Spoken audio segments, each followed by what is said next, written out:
शरणागत दिनाथं परित्राणं परायणे सर्वसाते घरे देवी मा शारदे देवी नमस्तुते। जय मा शारदा। आजिकार नीतिवाणी रे आपण मानक पई सुंदर कथाटिए। कथा आरंभ करने पूर्व मोर ये परिचय उपरे जानी रखंतु। मु हेउची जड़े फिलोसोफर प्रवचक ये सुरेश महाली। केवल समाजर मंगल पाई आमे आज ये वीडियो को ये शेयर करूँ।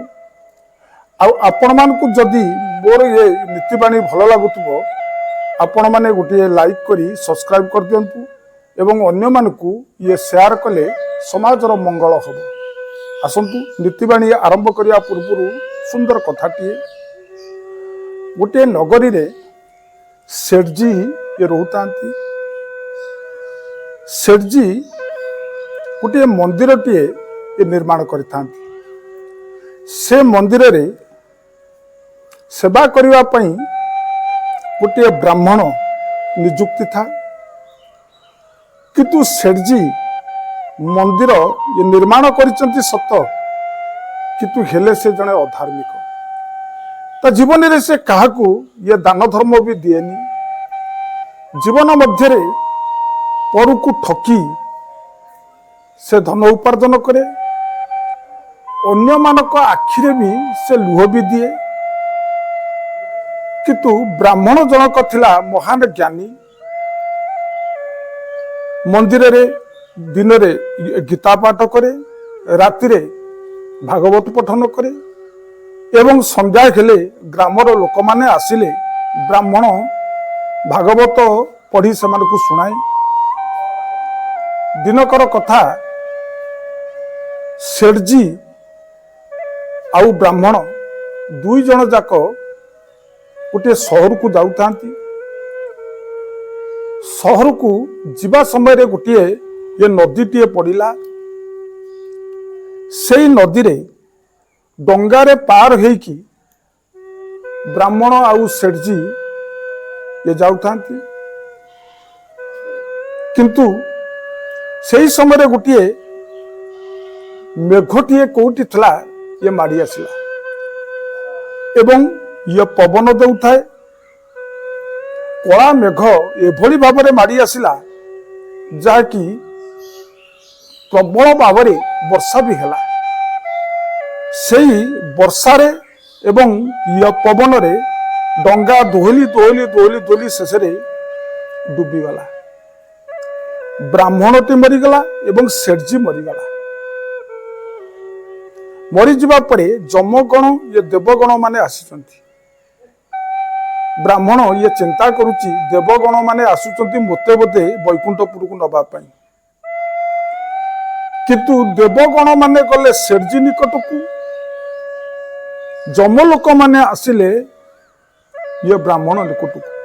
ब्राह्मण पचारिला कहला मो जीवन रे मु धर्म कार्य एते कली, किंतु देवगण मो निकट को आसीबा कथा तमे कोन पाई मो पाखु आसुच।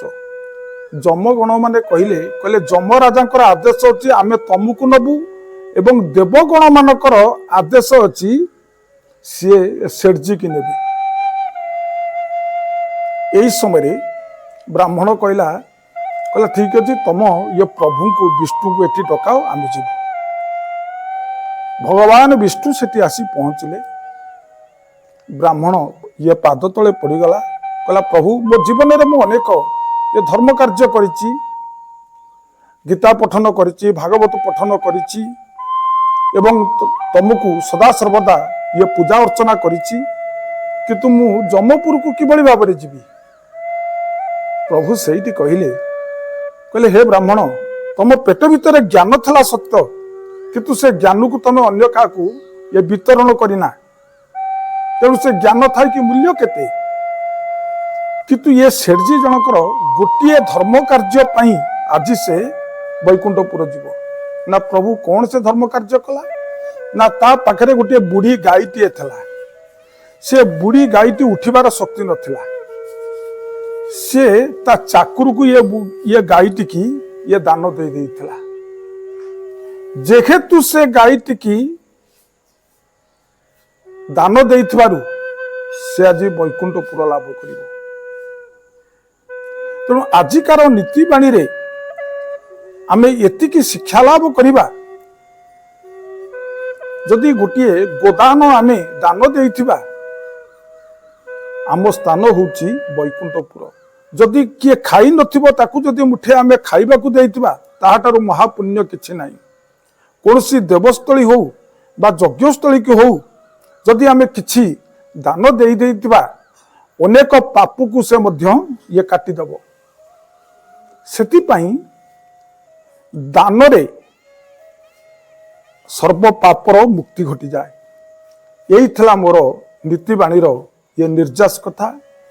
जदि आपण मानकू मोर ये कथा भल लागिथिबो एवं आपण माने श्रवण करिथिबे आपण को जीवन धन्य होई जिवो।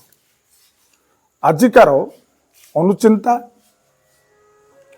घरे जदि कला पिंपुड़ी आसे जानिबे आपण को घर होउची शुभदायक। यदि आपण को घर को कला पिंपुड़ी धाड़ी बांधिकी आसंती जानिबे हेउची शुभदायक। एतिकी कही मोर नीतिबाणी आउ अनुचिंता को परिसमाप्त करुची। ये प्रणाम। जय जगन्नाथ।